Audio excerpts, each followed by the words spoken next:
piano starts here. The Young Art Tatum by Robert Andrew Parker. This is the house in Toledo where I was born.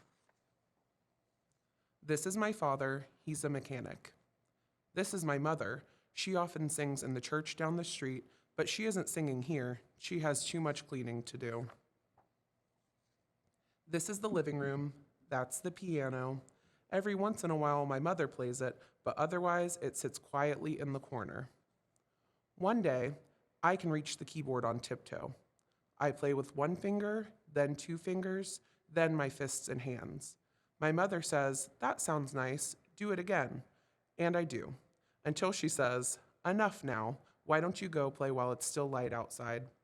But because of my bad eyes, day and night, dark and light, don't really matter to me. Not the way sounds and smells do. Piano notes, streetcar bells, cornbread baking in the oven. As I get older, my eyesight gets worse. An operation helps, but just a little. Still, bad eyes can't keep me from playing the piano. My hands get to know the keys, the short black ones on top and the long white ones below. I play more and more and more. When my father leaves in the morning now, he gives me a quick hug and says, "Don't wear out that piano today." In the evening, when my mother calls me to supper, I say, "I'll be right back, piano. Don't go away." Just after my 10th birthday, Reverend Johnson asks me to play in the church. I love our church, the way it smells like soap, furniture polish, and flowers, the way footstep sounds echo off the walls. Still, I feel nervous. But when I touch the keys, all my fear vanishes. My foot taps the rhythm, and the notes fill the space between the music of everyone's voices. Afterward, Martha Shembles asks me to play at the annual YMCA bake sale. Mrs. Bradford asks if I can play at Mr. Bradford's 70th birthday party. My mother says he can't be out late, but squeezes my shoulder, so I know she's pleased. On summer evenings, when it is too hot to even turn on the lights, my parents sit on the porch swing with my little brother and sister. The neighborhood children run around catching lightning bugs in mayonnaise jars. As their jars grow brighter, they hear my music pouring out the window. I play Moonlight Bay and Shine On Harvest Moon, all the moon songs I can think of. My, isn't he something, my mother says into the night. Denise and Janet, twin sisters who live next door, walk me to school every day now. They make sure I don't get lost or step in front of a streetcar. In class, Denise sits next to me and helps me. And on assembly days, the principal, Mrs. Hendricks, asks me to play. My father never says much about my music, but I know he's listening. Sometimes he even dances. Though he hardly moves, I can feel his big feet shake the floor. His rhythm matches mine, and I imagine I'm playing with the bass player tapping his feet and slapping his fingers. When I start Memphis Blues, my father pulls my mother from the kitchen, throws her apron on a chair, and swings her across the floor until she laughs in spite of herself. After school, I spend a lot of time at the Pick-a-Rib Cafe around the corner. Mr. Bartlett, the owner, is a friend of my father's, and he lets me use his player piano. I like to wind up the handle and hear the keys move by themselves. Then I play. Sometimes Mr. Bartlett comes out of the kitchen and says, "Arthur, was that you or the piano?" And other times he says, "Well, I know that was you. The player piano isn't that fast." One night, my father and his friend Eddie take me to a bar nearby. My father finds me a chair and whispers, "Play Tiger Rag just like you heard it on the radio, only faster." And because it's so noisy and smoky and crowded, I'm not nervous.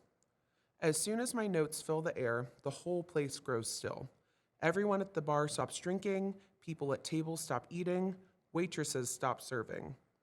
When I play a song I heard on the radio, an old man starts to clap along. Couples start dancing, they buy drinks for my father and Eddie, and a ginger ale for me, stuffing coins into my pockets till I'm sure the money will fall onto the floor. I play all the tunes I know. The bartender, whistling a few bars of a song, asks, "Do you know that one?" I put my hands on the keyboards and say, "You mean this one?" and play some more. When I begin humoresque, the room becomes quiet. I imagine in a boat on a lake, the moon shining through the trees, and I feel sad. I wonder, does music float up through the ceiling and through the roof and then up through the sky? Do the sounds keep going until they reach the stars? We get home very late and don't wake my mother.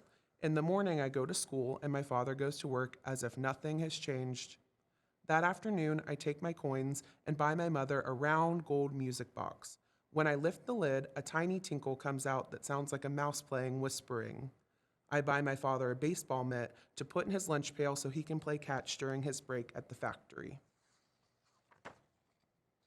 Almost every night, my father and Eddie walk me to local bars or we ride the streetcar to ones far away.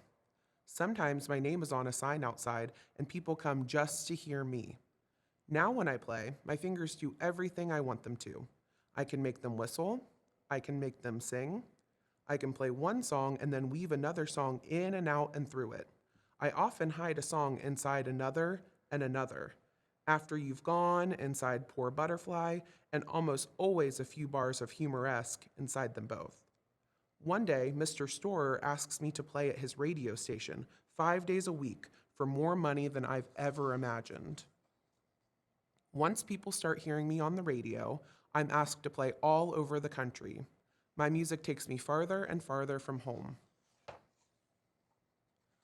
When I'm at the piano, I close my eyes. I play clouds of notes, rivers of notes, notes that sound like skylarks singing and leaves rustling like rain on a rooftop. I forget that my eyes aren't good.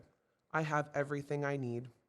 Band leaders call me. I tour with musicians through Ohio, to Chicago, Kansas City, and even New York City. I play with Adelaide Hall, Slam Stewart, and Tiny Grimes. I become famous.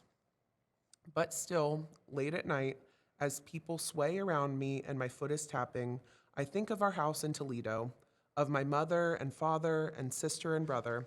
I think of Reverend Johnson, Eddie, and the twins. No matter where I am, when the room fills with my music, I remember all the people who helped me, the people I love.